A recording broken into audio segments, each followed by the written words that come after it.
Acordei cedo, como sempre, e estiven lendo unhas cousas sobre o uso da IA no sistema educativo británico, que leva tempo implantada, e do Galia é moi similar ao do Reino Unido, pero non vou falar diso. Vou falar de algo que sí ten que entrar á realidade social que levo anos dicindo e que agora quero deixar aquí. Escribín isto para min. Cando o profesorado di queren aparcalos no cole, eu digo, precisan aparcalos no cole. O sistema económico rompeu a posibilidade dunha crianza onde as familias teñan tempo para socializar a infancia e a escola debe cubrir iso. Mentras as familias van traballar, sí, a escola debe sustituílas, pois ali hai profesionais para que no seu traballo, polo que cobran, trata xusto diso. A escola non é o traballo das crianzas, é parte da súa vida. Unhas persoas van traballar a unha fábrica e outras van traballar coidando a infancia. Iso é ser unha sociedade comprometida co noso futuro, pero tamén co noso presente. A infancia non é a sociedade do futuro. A infancia é unha parte moi importante da sociedade do presente. Iso é docencia e iso é a función primeira do ensino público. A función segunda é a formación puramente académica. É unha cousa que sempre me rebentou de queren aparcar as crianzas na escola. Como se o profesorado non fose a parte da sociedade que elixiu coidar da infancia. O proverbio africano que di que para educar unha crianza fai falta a tribo inteira é outro dos meus proverbios máximos da vida. A tribo inteira somos a sociedade inteira. O sistema obriga ás familias, o sistema tanto polos horarios de traballo como polo prezo da vivenda e incluso polo prezo da cesta da compra, obriga ás familias a pasar moitas horas no traballo. E hai persoas que elixen traballar na escola. Esa escola ten que ser, ante todo, un axente socializador. Se é pública, ten que ser para todas as crianzas. Escola pública e excelencia é unha trampa mortal para a grande maioría das crianzas. Unha vez, cando eu estaba no consello escolar, e facía parte do consello escolar da escola, atacábame o profesorado por unha proposta que eu facía, que trataba de modificar unha cousa así moi dictatorial que había. Estabanme atacando, todos. Por suposto, os outros representantes das familias calaban como petos, porque isto é o básico. O que din fora ao que din ali é outra cousa. Daquela o concelleiro, que era conselleiro escolar na nosa escola, dixo unha cousa pola que me sentín moi recoñecida e que rompeu a tensión. E dixo, eu creo que se todo o profesorado valorase tanto o seu traballo como o valora Eva, a escola sería outra cousa. Eu, precisamente, valoro tanto a escola e a labor docente que non podo calar cando un profesor di é que as familias pasan de todo, como se non tivese ollos na cara para ver unha sociedade que nos apreta de tal maneira que é imposible a parte do que xa nomeei, o prezo da vivenda, o prezo da cesta da compra, horarios, precariedade real, non a precariedade docente, e tempos parciais que obrigan a xente a logo ter un traballo por horas, moitas cousas. Que, a parte diso, estaría tamén a propia rotura da comunidade, familias máis pequenas, familias sen rede de veciñanza que axuden na crianza. E o corpo docente ten que ser quen de ver isto e comprender a importancia do seu traballo, para ben e para mal. Tan fácil como podes elixir non facelo. Mas se o faz e clamas á vocación e ao que a ti te importa, o alumnado, tes que comprender que o principal do teu traballo é coidar da infancia. Eres un servizo público e eres unha parte primordial nesta sociedade para unha infancia, non para un futuro, para unha infancia que hoxe poida ser feliz. E todas esas horas que pasa aí son unha parte moi importante da súa vida. No caso concreto de Galicia, cando ademais falan de transmitir a lingua, a cultura e demais, a lingua precisa transmitirse dunha forma ontolóxica. É vida. Non trata desas ciencias se dan en galego. Trata de que xogamos en galego, enfadámonos en galego, reconciliámonos en galego, rimos en galego, choramos en galego, socializamos en galego. Os currículos tan extensos, mais isto sería outro tema, que parece que o profesorado non quere sinalar que son demasiado amplos, están moi anticipados para o propio proceso de maduración cognitiva dun ser humano. Isto non o queren sinalar.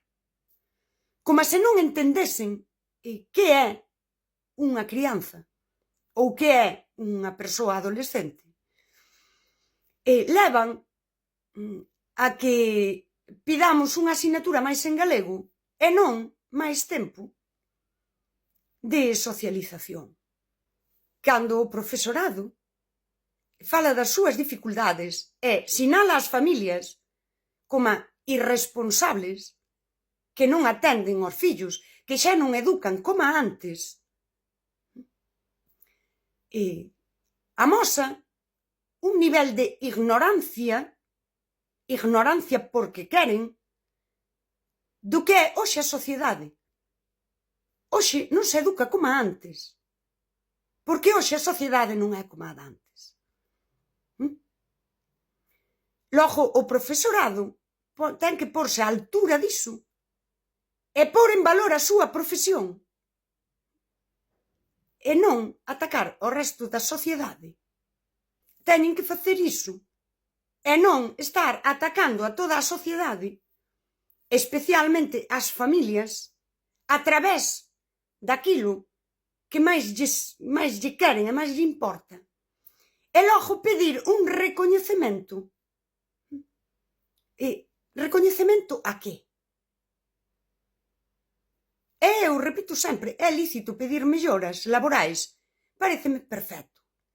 As melloras laborais do profesorado non repercuten nun ensino de calidade e menos nun ensino humanizado.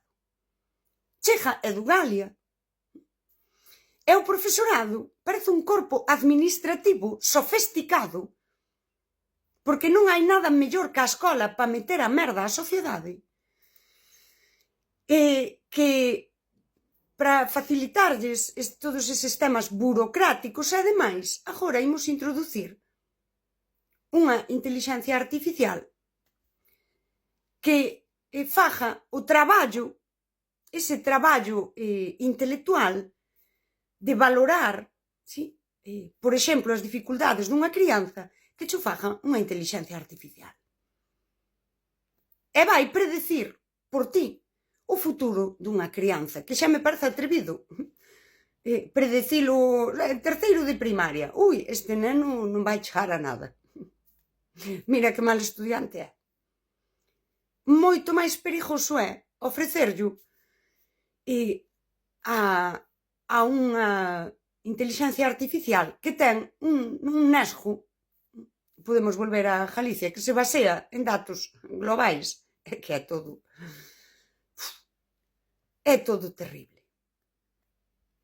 Que, por suposto, vai mellorar a calidade de forma cortoplacista do corpo docente, que, bueno, vai nos liberar un pouco, pero, e isto é importante dicilo, ao tempo está deshumanizando o corpo docente.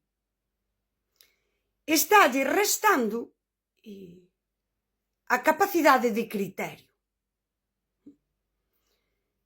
Non hai criterio porque tes que pasar todo por unha IA que ao mellor non opina como a ti.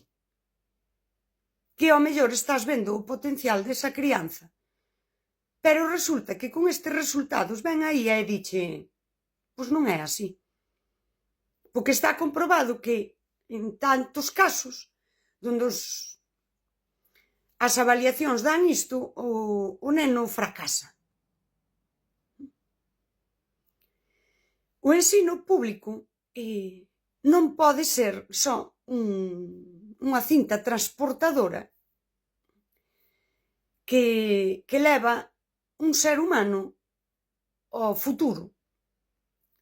Pasar do sistema educativo ao sistema laboral baseado só en rendemento, cifras e todas estas cousas que promete Edugalia. Trazabilidade, anticiparnos, non sei a que. Nos temos que anticipar coa infancia, que só precisan vivir. Paréceme moi atrevido falar hoxe da irresponsabilidade familiar, cando as persoas que hoxe teñen criaturas na primaria tiveron que pensar moito se ter fillos ou non ter fillos. Nun contexto onde moita xente non tivo fillos, porque houbo que priorizar producir pro sistema ou desenvolverte profesionalmente por riba de, pois, crear unha familia. Moi atrevido me parece, a verdade. Paréceme unha falta de respeto e unha falta de comprensión da sociedade. E mira, non me despeino ao dicilo. O corpo docente debera ser un colectivo de intelectuais capaces de ver a sociedade, de analizala e colocarse nela para provocar ese efecto igualador. Ese efecto igualador para unha sociedade que vive tranquila e que camiña cara a un futuro humano e non só cara a un futuro productivo. Pódese falar do marxismo na escola, desas crianzas que queren optimizar o tempo da crianza na escola. Optimizalo para que sexa unha crianza productiva. Chega a Edugalia e agora resulta que a crianza todo o que fai na escola cabe nunha folla de Excel. Pódelo imprimir nunha folla de Excel. A vida escolar reducida a datos é moi deshumanizante. Mas repito, tamén deshumaniza o corpo docente. poderíamos falar, e falarei seguramente, dunha forma moi ampla, do que eu chamo o ensino do cansazo. O sistema educativo do cansazo, como esa sociedade do cansazo de Byung-Chul Han. Paréceme digno de analizar como a infancia está cansa a infancia. E iso dá en problemas cognitivos que se acaban diagnosticando, etiquetando e condenando a moitas crianzas a vivir con esa etiqueta que se lles coloca no seu tempo de desenvolvemento. E o que pasa ás veces é que a infancia está cognitivamente cansa.